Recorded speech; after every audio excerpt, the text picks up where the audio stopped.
நீங்கள்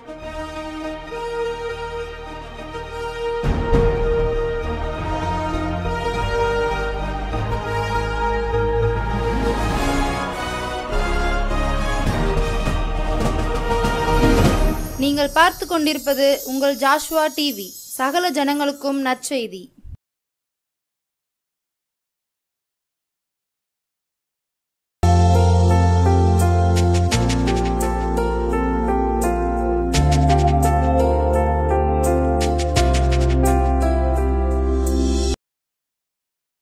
இருந்தவாறு தலைகளை தாழ்த்தி நாம் செபிப்போம். நேசிக்கிற நல்ல ஆண்டவரே, இந்த நல்ல வேளையிலும் கூட நாங்கள் உமக்கு ஸ்தோத்திரம் சொல்லுகிறோம். அப்பா, கர்த்தர் எங்களை 8 மாதங்களை கடந்து அப்பா 9வது மாதத்திலும் ஆண்டவரே இந்த நாள் வரையிலும் என் ஆண்டவருடைய அன்பு கரம் இருந்தமைக்காக உமக்கு ஸ்தோத்திரம். அப்பா, நல்ல நேசரே உமக்கு ஸ்தோத்திரம் ஐயா. மகிமை நிறைந்த பூரணரே உமக்கு ஸ்தோத்திரம் அப்பா. பரிசுத்தரே உமக்கு ஸ்தோத்திரம் ஐயா. சேரக்கூடாத ஒளியில் வாசம் பண்ணுகிற தேவனே உமக்கு ஸ்தோத்திரம் ஸ்தோத்திரம் ஸ்தோத்திரம் ஆண்டவரே. இந்த நல்ல வேளையிலும் ஐயா உடைய நல்ல பொற்பாதத்தில் நாங்கள் வந்திருக்கிறோம் ஐயா. இம்மட்டும் கைவிடாத அன்பு நேசருடைய பாதத்தில் நாங்கள் வந்திருக்கிறோம் அப்பா. எங்களை வழி நடத்த வேண்டுமென்று செபிக்கிறோம். எங்களோடு பேச வேண்டுமென்று செபிக்கிறோம். எங்கள் கண்ணீரை கவலைகளை துடைக்க வேண்டுமென்று அப்புறப்படுத்த வேண்டுமென்று நாங்கள் செபிக்கிறோம் அப்பா. கர்த்தர் வழி நடத்துங்கப்பா. இந்த நல்ல நாளிலும் ஐயா இந்த வார்த்தையை கேட்கிற உம்முடைய பிள்ளைகளுடைய உள்ளங்களிலே ஐயா உம்முடைய வசனம், உம்முடைய ஆண்டவரே உம்முடைய அன்பு, உம்முடைய கிருபை, உம்முடைய இரக்கம் சூழ்ந்து கொள்ள வேண்டுமென்று செபிக்கிறோம். இயேசுவின் நாமத்தில் பிதாவே, ஆமீன். அன்பார்ந்த ஜாஸ்வா டிவி நேயர்கள் யாவருக்கும் இயேசு கிறிஸ்துவின் இனிதான நாமத்தினாலே தேவசேனை ஜப ஐக்கியத்தின் மூலமாக ஜீவ வார்த்தை நேரத்தின் வழியாக உங்களுக்கு அன்பான வாழ்த்துதலையும் வணக்கத்தையும் கூறிக்கொள்வதிலே மிகுந்த சந்தோஷப்படுகிறேன். நீங்கள் சுகமாயிருப்பீர்களாக, நீங்கள் பலனோடு வாழ்வதற்கு கர்த்தருடைய வேதம் நமக்கு உதவி செய்வதாக.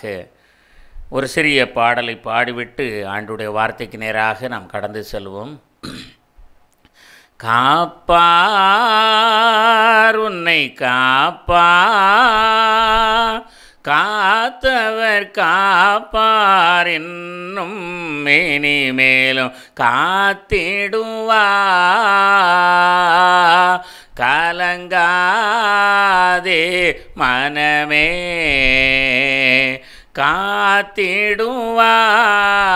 காத்திடுவார்.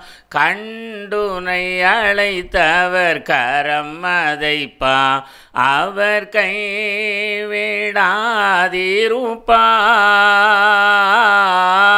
கண்டுனை அழைத்தவர் கரம் அதைப்பா, அவர் கைவிடாதிருப்பா. ஆண்டுகள் தோறும் உனக்கவர் அளித்த ஆசீர்களை எண்ணிப்பா எண்ணிப்பா எண்ணிப்பார் எண்ணிப்பா. ஒன்றாயதை எண்ணிப்பா. காப்பார் உன்னை காப்பார், காத்தவர் காப்பார், இன்னும் இனிமேலும் காத்திடுவார். கலங்காதே மனமே காத்திடுவார். நாம் இன்றைக்கு சிந்திக்கின்ற வேதவசனம், ஆண்டவர் தம்முடைய பிள்ளைகளை காப்பாற்றுகிறார் என்று ஏசாயா தீர்க்கதரிசியின் புஸ்தகத்திலே 27ஆம் அதிகாரத்திலே 3ஆம் வசனத்தை நாம் சிந்திக்கின்றோம். கர்த்தர் தம்முடைய பிள்ளைகளை, தம்மை நம்புகிற பிள்ளைகளை, தமக்கு பிரியமாய் வாழுகிற பிள்ளைகளை எந்த சூழ்நிலையிலும் அவர் காப்பாற்றுகிறார் என்று நாம் சிந்தித்தோம். அன்புக்குரியவர்களே, ஏசப்பா நம்மை காப்பாற்றுவதற்கு ஆசையோடு ஒவ்வொரு நாளும் நம்ம கூட இருக்கிறார்.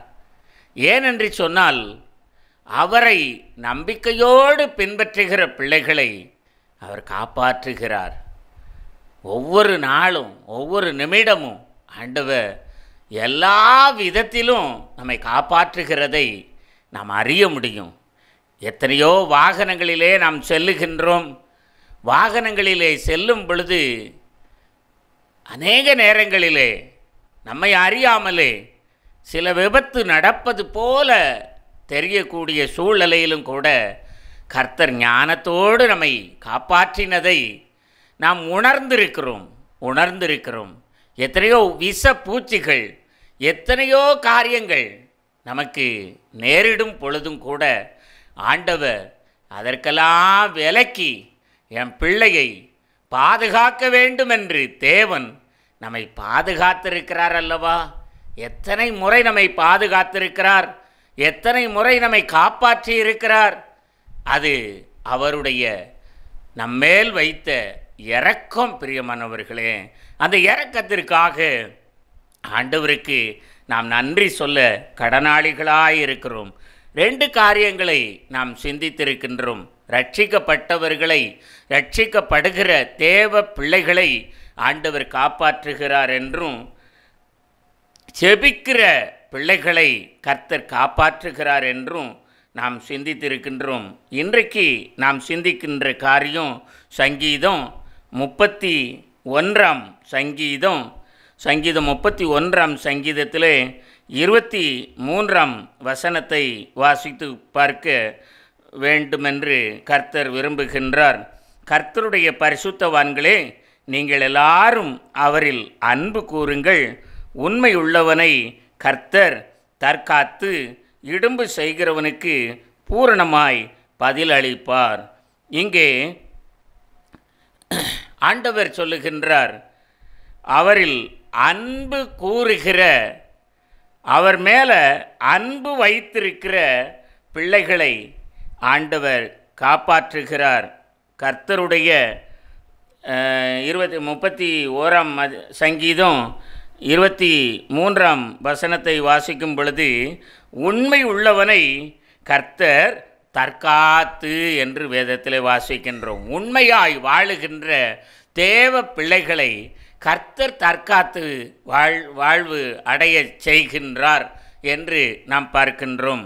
உண்மையுள்ள மனிதனை, அதைத்தான் ஃபாதர் பெர்க்மான்ஸ் அவர்கள் கூட பாடும்போது, உண்மை உள்ளவன் என்று கருதி ஊழியம் தந்தீரையா, நன்றி நன்றி ராஜா, நன்றி இயேசு ராஜா, நன்றி நன்றி ராஜா, நன்றி இயேசு ராஜா. உம்மை நினைக்கும் போதெல்லாம் உள்ளம் உருகுதையா, நன்றி பெருகுதையா. உண்மையுள்ளவனை கர்த்தர் பாதுகாக்கிறார் என்று வேதத்திலே வாசிக்கின்றோம்.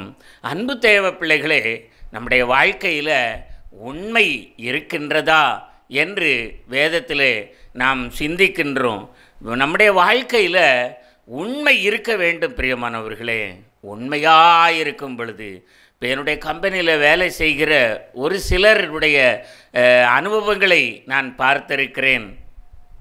அங்கே பிளாஸ்டிக் அப்படி பிரித்து கொண்டிருக்கும் பொழுது பைசா 1 ரூபா, 2 ரூபா, 10 ரூபா, 50 ரூபா இப்படி கூட டப்பாக்களில் போட்டு வச்சுருப்பாங்க. அப்படி வரும் பொழுது அதை கூட அந்த 1 ரூபா பைசா வந்தாலும் கூட 2 பேர் இருக்கிறாங்க, அந்த 2 பேர் கொண்டு வந்து என் கையில் கொடுப்பாங்க. இது டப்பாக்குள்ளே கிடந்துச்சு அப்படின்னு சொல்லுவாங்க. சில பொருட்கள் நல்ல ஆபரண பொருட்கள் கூட கிடக்கும். அந்த டப்பாக்களை போட்டு மறந்து போய் பழசுக்கு போட்டுருவாங்க. அப்படி போடும் பொழுது அதையும் கூட எடுத்து கொண்டு வந்து கொடுப்பாங்க. அது வெள்ளியோ தங்கமோ எதுவாக இருந்தாலும் சரி, அதை கொண்டு வந்து கொடுப்பாங்க. அன்புக்குரியவர்களே, இதை ஏன் சொல்லுகிறேன் என்று சொன்னால், உண்மையுள்ள மனிதன் ஆண்டவர் காப்பாற்றுகிறார் என்று வேதத்திலே வாசிக்கின்றோம். உண்மையுள்ள மனிதனை தேவன் காப்பாற்றுவதற்கு அவர்களோடு கூட இருக்கிறார்.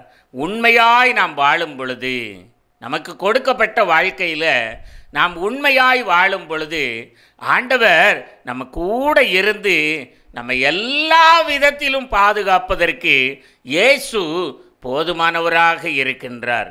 ஆண்டவர் சொல்லுகின்றார், உண்மையுள்ளவனை தற்காத்து வாழ்வடைய, தற்காத்து கூட இருந்து தற்காத்து எல்லா நாளும் அவனோடு கூட பயணம் செய்கின்றார். உண்மையுள்ள மனிதன் கூட ஏசப்பா கடந்து போகின்றார். இங்கே தானியேலின் புஸ்தகத்தில் 6ஆம் அதிகாரத்தில் நாம் வாசிக்கும் பொழுது தானியேலை குறித்து வேதம் சொல்லுகின்றது, நான் உமக்கு முன்பாக உண்மையுள்ள மனிதனாய் இருந்தபடியினால, நீதி கேடு செய்யாதபடியினால கர்த்தர் என்னை பாதுகாத்தார் என்று சொல்லி தானியேலின் அனுபவத்தை நாம் வாசிக்கின்றோம். கடந்த வாரத்தில் கூட நாம் சிந்தித்தோம்.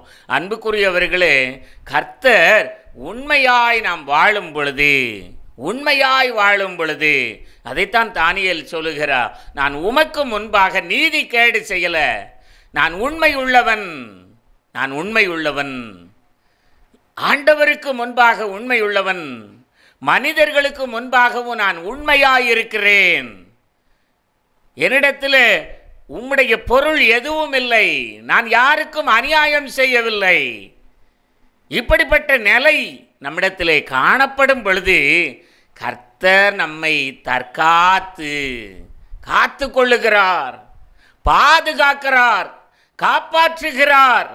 அன்பு தேவ பிள்ளைகளே, நம்முடைய வாழ்க்கையை கொஞ்சம் சிந்தித்து பார்க்க நாம் அழைக்கப்படுகிறோம். பிரியமானவர்களே, நாம் உண்மை உள்ளவர்களாக இருக்கிறோமா? நாம் செய்கிற வேலைகளிலே உண்மை உள்ளவர்களாக இருக்கிறோமா? நம்முடைய வேலைகளில் நாம் உண்மை உள்ளவர்களாக இருக்கும் பொழுது கர்த்தர் நம்மை எல்லா நிலையிலும் காத்து கொள்ளுகிறார். நீங்கள் எஸ்தரின் புஸ்தகத்தில் மொர்தெகாயை குறித்து 2ஆம் அதிகாரம் 3ஆம் அதிகாரத்தில் வாஸ்து பார்த்தீங்கன்னா, அவர் சாதாரணமாக அரண்மனை முற்றத்தில் நிற்கக்கூடிய வேலையாளாய் வாழ்ந்து கொண்டிருக்கிறார். அப்படி வாழ்ந்து கொண்டிருக்கும் பொழுது அந்த மனிதருடைய கண்களுக்கு முன்பாக 2 போர் சேவகர்கள் ராஜாவை வர்மம் வைத்து கொலை செய்ய வேண்டும் என்று திட்டம் தீட்டுகிறார்கள். அந்த திட்டத்தை அவர் அறிகிறார். அறிந்த மாத்திரத்திலே அதை குறித்து ராஜாவுக்கு வெளிப்படுத்துகிறார் எஸ்தர் மூலமாக. அங்கே அவர் உண்மையுள்ள மனிதராய், அவருடைய வேலையில் உண்மையாய் இருந்தபடியினால வேதம் சொல்லுகிறது, இஸ்ரவேல் ஜனம் அனைத்தும் காக்கப்பட்டது. பிரியமானவர்களே, 9ஆம் அதிகாரத்தில் வாஸ்து பார்த்தீங்கன்னா, 9, 8ஆம் அதிகாரம் 9ஆம் அதிகாரத்திலாம் வாஸ்து பார்த்தீங்கன்னா, இஸ்ரவேல் ஜனங்கள் கொல்லப்பட வேண்டும் என்று திட்டம் தீட்டின ஆமானுக்கு விரோதமாக ஆண்டவர் மொர்தெகாயை பயன்படுத்தி அந்த ஜனத்தையே பாதுகாத்தா. அதற்கு காரணம் என்ன தெரியுமா? அவனுடைய வேலையில் அவன் உண்மையுள்ள மனிதனாய் காணப்பட்டான். வேலை கொடுத்தவருக்கு உண்மையாய் காணப்பட்டான். ராஜாவுக்கு எந்த தீங்கும் நடைபெறக்கூடாது என்பதற்காகத்தான் போர் வீரர்கள் கொடுக்கப்பட்டிருக்கிறார்கள். வாசல் மெய் காப்பாளர்கள் கொடுக்கப்பட்டிருக்கிறார்கள். அந்த மெய் காப்பாளர்கள் மூலம் சேதம் ராஜாவுக்கு வருகிறது என்று மொர்தெகாய் அறிந்த மாத்திரத்திலே அதை ராஜாவுக்கு வெளிப்படுத்துகிறான். ராஜா அவனை கனப்படுத்துகிறார். ராஜா கனப்படுத்தி அவன் மூலமாக இஸ்ரவேல் ஜனம் அனைத்தையும் காப்பாற்றுகிறார். இதுதான் எஸ்தர் புஸ்தகத்தினுடைய முழுமையான சுருக்கம். அன்பு தேவ பிள்ளைகளே, மொர்தெகாய் சும்மா அவன்பாட்டுக்கு இருந்திருந்தான்னா அன்றைக்கு வர்மம் வைத்து அகாஸ்வேரு ராஜா மரணம் அடையக்கூடிய ஒரு சூழ்நிலை. ஆனால் அவனுக்கு கொடுக்கப்பட்ட வேலையில், ராஜாவை பாதுகாப்பதற்கென்று கொடுக்கப்பட்ட அந்த உன்னதமான வேலையில் அவன் உண்மை உள்ள மனிதனாய் காணப்பட்டபடியினால அந்த இஸ்ரவேல் ஜனம் அனைத்தும் காக்கப்பட்டது. ஆதார் மாதத்திலே இஸ்ரவேல் ஜனம் கொல்லப்பட வேண்டும் என்று எழுதப்பட்ட ஒரு விதியாக மாறினது. ராஜாவின் கையெழுத்து வைக்கப்பட்டாயிற்று. ஆனால் அதே மாதத்தில் அதே நாளில் இஸ்ரவேல் ஜனங்கள் மேற்கொண்டார்கள். இஸ்ரவேல் ஜனங்கள் சந்தோஷம், மகிழ்ச்சி, ஆரவாரம், ஆர்ப்பரிப்பு, இப்படிப்பட்ட ஒரு நிலை அவர்களுக்கு எப்படி வந்தது தெரியுமா? இந்த மொர்தெகாயினுடைய உண்மையின் நிமித்தம், இந்த மொர்தெகாயினுடைய உண்மையின் நிமித்தம். இன்றைக்கு நம்முடைய வாழ்க்கையில், நம்முடைய வேலையில், நம்முடைய எந்த தொழில் செய்தாலும் அதில் நாம் உண்மையுள்ளவர்களாக இருக்கிறோமா? அப்படி உண்மையுள்ள பிள்ளைகளாய் நாம் இருந்தோன்னு சொன்னால் தேவன் நம்மை பாதுகாக்கிறார், காப்பாற்றுகிறார். அன்புக்குரியவர்களே, என்னுடைய வியாபார வாழ்க்கையில் பார்த்திங்கன்னா, நான் வியாபாரம் பார்க்கும் பொழுது தெராசில் பொருட்களை வைத்து எடை போடும் பொழுது அதில் கொஞ்சம் கூட எடையை அடித்து வியாபாரம் செய்ய வேண்டும் என்று என்னுடைய மனசில் ஒரு நாளும் ஏற்பட்டதே கிடையாது. அதே சமயத்தில் ஒரு பித்தளை வளையல் கிடந்தாலும் கூட அதையும் எடுத்து தனியாக எடை போடுவேன். அப்படி எடை போடுகிறதை சில வியாபாரிகள் பார்த்து, பைத்தியக்காரன், பேயன், இவனுக்கு என்ன தெரியும், இவன் இப்படி வியாபாரம் பார்த்தான்னா வியாபாரம் இவனுக்கு என்ன செழிக்கும் அப்படின்னு சொல்லி என்னை பார்த்து ஏளனம் செய்தவர்கள் உண்டு. இன்றைக்கு என்னை பார்த்து சொல்லுகின்றார்கள், தெருவில் வியாபாரம் பார்த்த மனிதர்களில் உயர்ந்த மனிதன் நீதான் என்று சொல்லக்கூடிய அளவுக்கு ஆண்டவர் என்னை காப்பாற்றி உயர்த்தி வைத்திருக்கிறார். அதற்கு காரணம் என்ன தெரியுமா? ஒன்றே ஒன்று, தேவன் நம்மை பார்த்து கொண்டிருக்கிறார். நமக்கு கொடுத்த தொழிலில் நாம் உண்மையாக இருக்கணும் அப்படின்னு சொல்லி அன்றைக்கு நான் எண்ணின எண்ணத்தினால தேவன் என்னை இதுவரையிலும் கைவிடாத அன்பு நேசர் காப்பாற்றி வருகிறார். அன்பு தேவ பிள்ளைகளே, இன்றைக்கு உங்களுடைய வாழ்க்கையில் நீங்கள் துன்பத்தோடு இருக்கிறீர்களா, துயரத்தோடு இருக்கிறீர்களா, உங்கள் உண்மையின் நிமித்தம் உங்களுக்கு சேதம் வந்திருக்கிறதா? கவலைப்படாதீர்கள். ஏசப்பா உங்களை கைவிடவே மாட்டா. காக்கிற ஆண்டவர் உங்களை விட்டு விலகவே மாட்டா. காக்கிற ஆண்டவர், காப்பாற்றுகிற ஆண்டவர் உங்க கூடவே இருக்கிறா. இன்றைக்கு இல்லை, கொஞ்ச நாள் ஆகலாம். தேவன் உங்களை கனப்படுத்துவதற்கு ஒரு நாளை வைத்திருக்கிறார். அன்றைக்கு மொர்தெகாய்க்கு உடனே கனம் கிடைக்கவில்லை, உடனே வெகுமதி கிடைக்கவில்லை, உடனே அவனுக்கு பெரிய அளவில் எதுவும் விழா ஏற்பாடு செய்யப்படலை. ராஜாவை காப்பாற்றி விட்டார் என்று அவருக்கு எதுவும் செய்யப்படலை. ஆனால் ஒரு நாள் வந்தது, ஆண்டவர் அவனை காப்பாற்றி அந்த ஜனம் அனைத்தையும் காப்பாற்றுவதற்கு அவன் ஒரு கருவியாக இருந்தான். பிரியமானவர்களே, என் அன்பு தேவ பிள்ளைகளே, நம்ம உண்மையாக இருக்கணும். ஏசப்பாவுக்கு முன்பாக உண்மையாக இருக்கணும். வாழுகிற மனிதர்களுக்கு முன்பாகவும் நம்மால் முடிந்த வரையிலும் உண்மையாக இருக்கணும். உண்மையுள்ளவர்களை கர்த்தர் தற்காக்கிறார், பாதுகாக்கிறார், காப்பாற்றுகிறார். அன்பு தேவ பிள்ளைகளே, நீங்கள் உண்மையுள்ள பிள்ளைகளாய் வாழ்வதற்கு பிரயாசப்படுவீர்களா? உண்மையுள்ள பிள்ளைகளை ஆண்டவர் ஒரு நாளும் கைவிட மாட்டார் என்று வேதத்திலே வாசிக்கின்றோம். நாம் உண்மையுள்ளவர்களாய் இருக்க வேண்டும். எண்ணாகமத்தின் புஸ்தகத்திலே 12ஆம் அதிகாரத்திலே எண்ணாகமம் 12ஆம் அதிகாரம்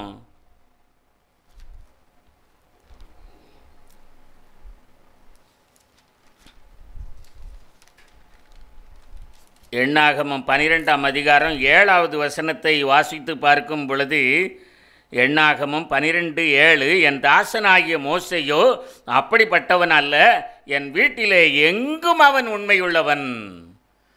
இங்கே மோசேயை குறித்து ஆண்டவரே ஒரு சர்டிஃபிகேட் கொடுக்கிறார். என்ன சொல்லுகிறார்? என் மோசே என் வீட்டில் எங்கும் உண்மையுள்ளவன், என் வீட்டில் எங்கும் உண்மையுள்ளவன். இந்த பிரச்சனை குறித்து நாம் வாசித்து பார்க்கும் பொழுது, ஆரோனும் மிரியாமும் அவனுக்கு விரோதமாக செயல்படுகிறதை நாம் பார்க்கின்றோம்.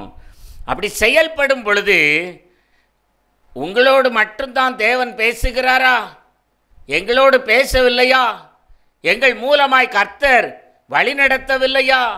எங்கள் மூலமாய் கர்த்தர் இஸ்ரவேல் ஜனங்களை காப்பாற்றவில்லையா என்றெல்லாம் முறுமுறுக்கின்றார்கள். அப்பொழுதுதான் ஆண்டவர் சொல்லுகிறார், என் பிள்ளை என் மோசே என் வீட்டில் எங்கும் உண்மையுள்ளவன், அவனை பார்த்தா இப்படிப்பட்ட வார்த்தைகளை கேட்கிறீர்கள் என்று சொல்லி தேவனுடைய கோபம் மூழுகிறது. மிரியாம் குஷ்டரோகியானாள், வெண்குஷ்டம் பிடித்தது. என் அன்பு தேவ பிள்ளைகளே, அவளுக்காக மோசே வேண்டுதல் செய்த போது அந்த வியாதி அவளை விட்டு நீங்கிற்று என்று வேதத்திலே வாசிக்கின்றோம். அன்பு தேவ பிள்ளைகளே, ஆண்டவர் நம்மை தற்காக்கிற ஆண்டவராக இருக்கிறார். எப்போ?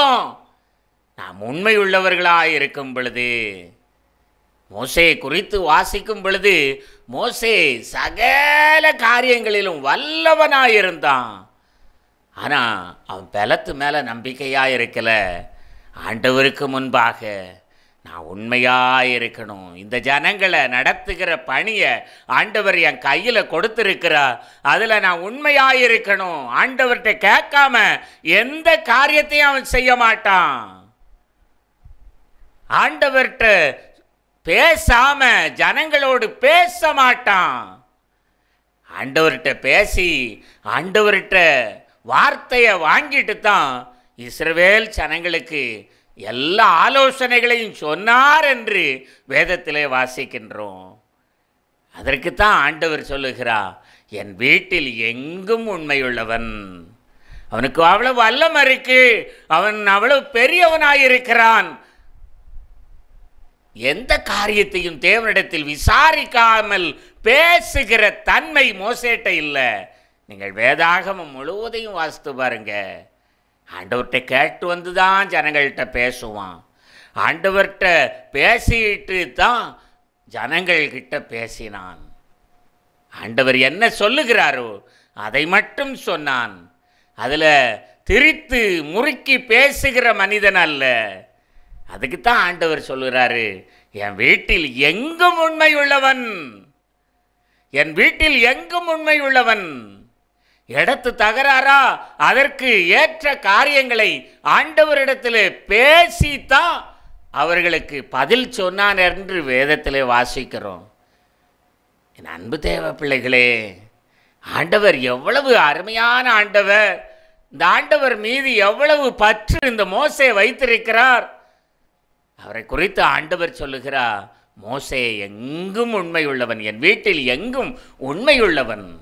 உண்மையுள்ளவனாயிருந்தபடியினால மோசே குறித்து நாம் இன்றைக்கும் தியானிக்கிறோம் இல்லையா? நம்மை குறித்தும் பிறர் நல்ல வார்த்தைகளை சொல்ல வேண்டும் என்று சொன்னால் நாம் இந்த உலகத்தில் உண்மையுள்ளவர்களாக இருக்கணும்.